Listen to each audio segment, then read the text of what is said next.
Ça se passe bien? Oui. C'est dur, mais c'est bon. Dans la rue, la question revient constamment. Quand est-ce que les messes à tous les dimanches vont recommencer? On espère que ce soit bientôt. L'attente est longue pour les fidèles. Ouais, c'est pas moi, il faut demander ça. C'est à M. Legault et le Dr Arruda. Au début du mois de mai, les organisations religieuses ont envoyé au gouvernement des questions et un protocole conjoint pour une réouverture sécuritaire des lieux de recueillement. Mais la réponse se fait attendre.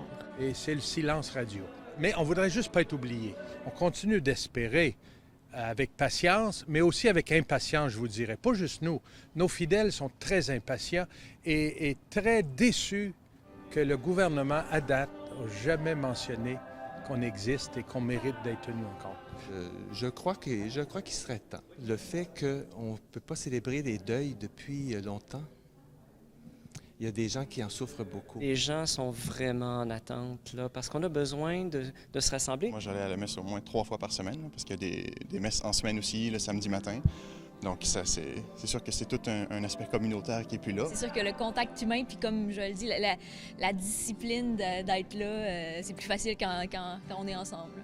Privées de dons et des retombées financières des célébrations, plusieurs églises du diocèse de Québec menacent de fermer définitivement leurs portes.